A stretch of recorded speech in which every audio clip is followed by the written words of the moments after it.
The Florida Gators play football this weekend, and I think there should be some changes to the depth chart. We're going to talk about that here on Locked On Gators.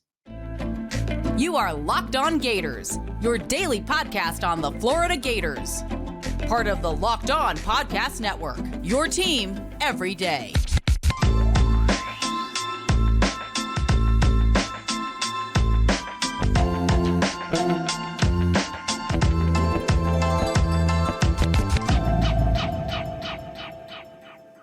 Hello, and welcome back to another episode of Locked On Gators, part of the Locked On Podcast Network, your team every day. Thanks for making Locked On Gators your first listen of the day. We are available daily and free wherever you listen to podcasts. Happy Wednesday.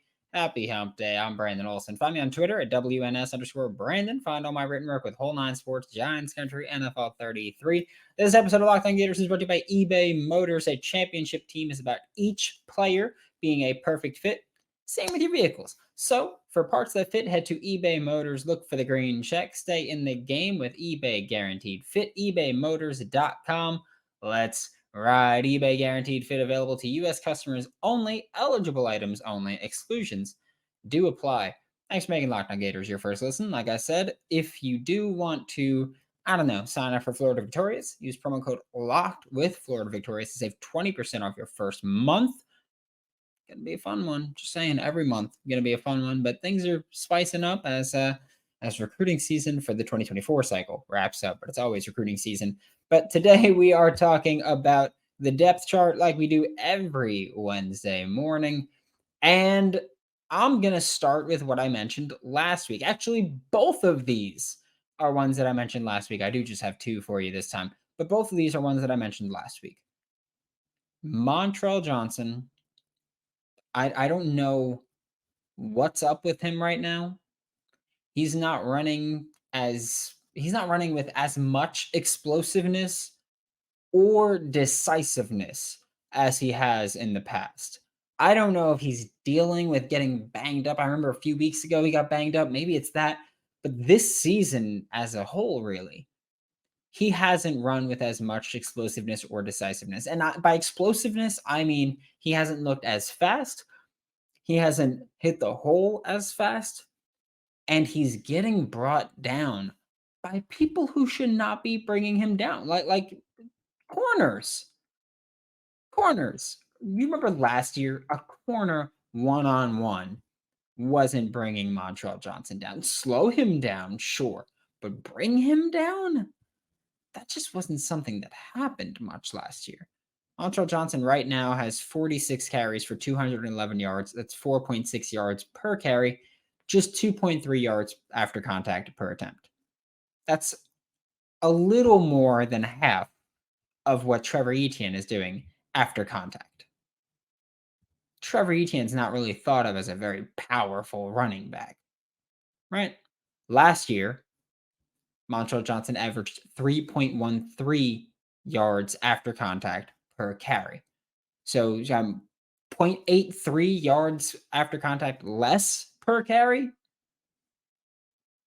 That's not running angry. Like he's just not running angry at all. His only game this season with more than 2 yards after contact per attempt, McNeese State. Utah, he had 1.67 yards after contact per attempt. Tennessee, 1.67 yards after contact per attempt. Charlotte, 1.81 yards after contact per attempt. McNeese, 3.47. Like, he's not the explosive Montrell Johnson that we saw last year. He's not the explosive physical Montrell Johnson we saw last year. And I mentioned this during the Charlotte game. There was a play where Hayden Hansen, who, by the way, will be on the show later, Hayden Hansen was blocking a guy towards the sideline, and Montrell Johnson going up that sideline, or like going towards that sideline on the bend, could have gone in easily. He could have just gone in and rerouted and picked up way more yardage. But no, he went like towards the sideline, got tackled instead of picking up the yardage that was there. I don't know if he's at the point now where he's like, hey, I'm struggling a little bit, and he's overthinking it. and he's still very good, don't get me wrong, but he's just not outperforming Trevor Etienne right now. And they're both going to get carries. Trevor Etienne should just get the bulk right now because Montrell Johnson, again, I feel like I feel like it's banged up. I feel like he's partially banged up because he's not cutting in and going for the big play. He's going towards the sideline where he's less likely to get cracked. He's being brought down by corners, which we didn't see last year. So I feel like he's got to be banged up or something. But it's clearly impacting his production. Just plain and simple. It's impacting his production. And so I'm not a big fan of what he's putting on tape right now. Trevor Etienne, on the other hand, is also just on fire right now. You gotta let him just let the kid run at that point. So for me, I think Trevor Etienne should be there over Montrell Johnson. Last week, I said it should be Trevor Etienne over Montrell Johnson because Trevor Etienne's being more productive, but also Montrell Johnson looks like he's banged up and should rest. And I still feel like Montrell looks like he's a bit banged up. He also just looks a little bit slower than last year. So I feel like you gotta just give him time, just get him out there. And I don't know if last week was keeping Trevor fresh for Kentucky and SEC play, which I don't think was the case. I don't know if it was, hey, we're going to give Montrell a chance to get into a rhythm, which didn't really happen too much. I don't know what it was, but heading into a game where it's going to be tough to win, I think the Gators should give Trevor Etienne the bulk of the carries. I don't care what you listen to the depth chart, but give Trevor Etienne the bulk of the carries. On the defensive side of the ball, hi, Bryce. Bryce Thornton should get the start. I think that I said this going into last week, going into the Charlotte game last week. I said that Bryce Thornton should get the start or should get playing time literally anywhere. He should just get a bump up playing literally any spot in that defensive backfield or safety or star. He got playing time. He played well. Every time he's gone onto the field, he's played well. And I think that deserves to be rewarded. I do think that giving him the start is a risk in a game like this, especially where safeties are going to be very important, which we'll talk more about tomorrow when we have our crossover Thursday with Lance Dahl of Locked On Wildcats or Locked On Kentucky. But Bryce Thornton needs to play because he's been playing well given the opportunity. That's a fact, undeniable fact at that. But he's been playing well given the opportunity. And I feel like safety play, Jordan Castell's been pretty dang good. But I feel like outside of Jordan Castell, no one's really wowed me. Miguel Mitchell has his strengths. I think he's struggled in coverage at certain points. And I think that Kentucky has an explosive offense. You can't struggle in coverage.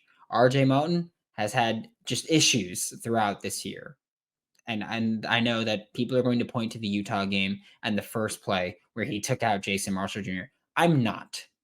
I think that's silly to go, oh, he had that bad play, banish him to the shadow realm. No. But I think Bryce Thornton's played well. We could also talk about Miguel Mitchell's somewhat cryptic tweet. I'll pull it up now and I'm not gonna like look at it or anything, but he tweeted trust in God's plan, and people are like, oh, that means he's not getting the start because he's got to be patient and all that stuff. He could have tweeted that for any reason.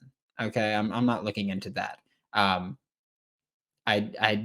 do think the jokes are funny, but I'm not. Yeah, he could have tweeted that for any reason. But I do think Bryce Thornton just deserves a lot of playing time right now.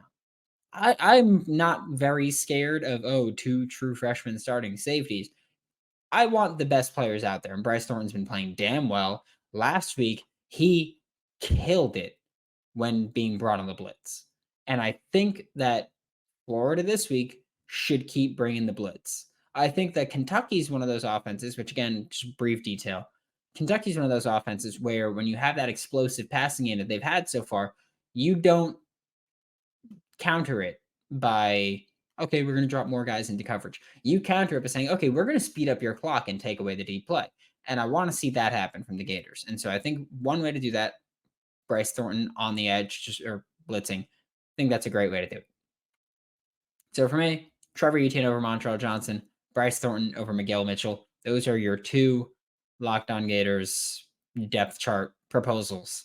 this week. I know every week it changes, whether it's predictions or whatever. These are proposals. But now I am going to be joined by Hayden Hansen, Florida Gators starting tight end, who with Locked On Gators every single Wednesday. Before Hayden joins me, though, I do have to tell you that today's episode of Locked On Gators is brought to you by DoorDash.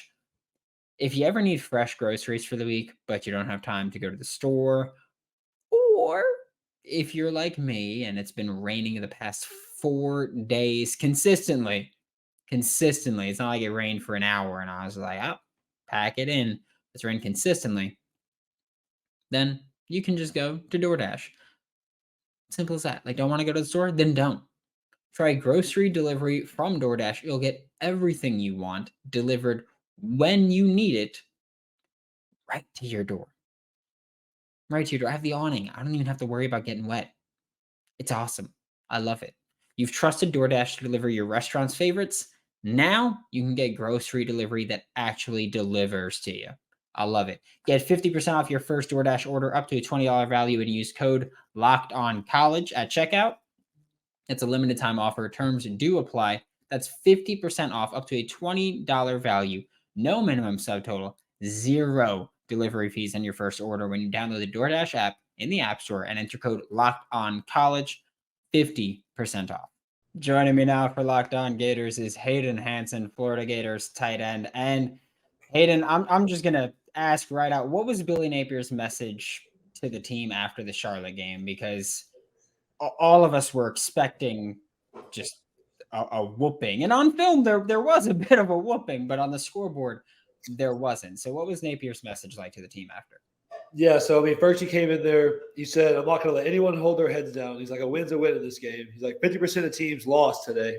The Gators weren't one of them. So he said, yes, we would have liked to put the points we expected to put up. He said defense played a hell of a game. And offense really came down to we moved the field almost every drive. We just got to finish in the red zone. We were 1 for 5 in the red zone, like 20% or something like that. We score every time there instead of relying on Trey. It's a completely different game, different reaction from the fans. It's just those details you have to go in there and execute, and that's definitely what we're working on in practice. So, yeah, I have to ask, what were you what happened there? Because you guys marched downfield pretty much every single drive with relative ease. I think Jeremy Crawshaw had one punt, and it was in the third or fourth quarter. But you moved down with relative ease, had to settle for field goals. Just what are your thoughts on that of just not finishing the drive consistently? Yeah, I mean, there was multiple issues. There wasn't just one main thing, just comes down to execution, so we're going to get figured out this week, and we'll come back stronger for Kentucky. And you mentioned execution prior to the game against Charlotte. I know that leading up to the Tennessee game, there was all the talk of like great practices, intense practices, and then prior to the Charlotte game, Billy Napier came out and he was like, yeah, I'm unhappy with that is a giant jug of water. Billy Napier came out and he was just like, I'm unhappy with the practice right now. So just what was that like last week? Like what about it was lackluster, I guess? Yeah, I mean, he's a big detailed guy. So Tuesday, Wednesday were flat in his opinion just because the details really weren't there, the specific things. I mean, the effort's always been good on this team. It's never really that. It's just about the mental execution. I mean, guys are getting tired the more you get in the season. So it's all about how you can really dial it in and just know your role, know what you're doing, zero busts, just stuff like that to make a smooth practice. And that very well could have been why we came out a little flat against Charlotte. I mean, everything has a reason. So, and how's that changed this week so far, if at all? Good. I mean, it kind of put us back in the perspective of we can't get too comfortable. We know we have a huge road test against Kentucky. We win that. We're in pretty good shape. So we haven't been on the road since Utah. We laid an egg that last time. So we kind of have a chip on our shoulders, got something to prove. So, I mean, the stigma now kind of is like, oh, we beat Tennessee. Okay, that was a good win. But how are they on the road? How are they going to match up against the rest of the SEC?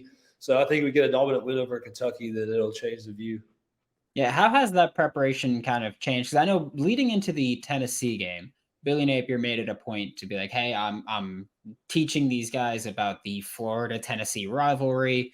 And I know that for the huge majority of both of our lives, Florida's dominated the Kentucky rivalry, but of course, Kentucky's on a 2-game winning streak against Florida, one of those being in Kentucky, where the showing 2 years ago for the Florida Gators in Lexington wasn't great. So kind of how's that preparation been like leading into this game?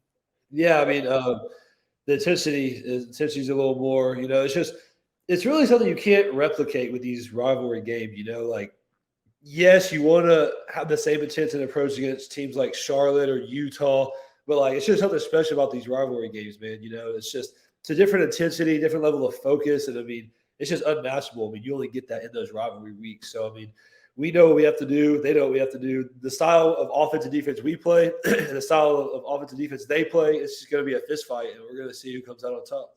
Yeah, I feel like every week I'm like, I don't know who's gonna win. I just know they're gonna kick the crap out of each other for 4 quarters, and that's what we're gonna see. When you look at a game like this Kentucky game, is there anything that coach or the staff has you guys preparing for with noise? Because I know specifically the last time that Florida went to Kentucky, the crowd played a huge part. There were a ton of offensive penalties on false starts, and even the Utah game, it felt like there were certain points where the crowd was making an impact on the game there. So is there anything you guys do or can do? I know that last week Coach Prime was like, oh, we're going to play the Oregon fight song. They heard that fight song a lot in that game. But is there anything you guys do to prep for that? I mean, not really. At least not so far. I mean, we have a pretty good sense of what loud noise is from the swamp and stuff. But yeah, I mean, we have all the technical stuff lined out. I mean, I can't really say it on here, but I mean, I think we'll be fine, especially just because we're used to our home crowd. I mean, I know they're quiet when we're on offense and stuff, but I mean, we know how to handle it. Yeah.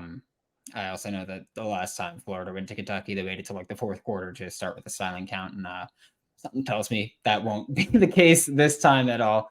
But a big difference from last year to this year is, of course, going from Anthony Richardson to Graham Mertz, who's been just lighting it up far beyond at least my expectations. I'm not going to pretend I thought he was going to come out and perform the way he has, but he has preparation kind of changed at all with, and I'm sorry that I'm just hammering preparation in this one, but has preparation kind of changed at all from Graham Mertz to Anthony Richardson, just with, we focus less on option RPO kind of stuff. We have a more experienced leader here. So has preparation kind of changed just from that feel at all?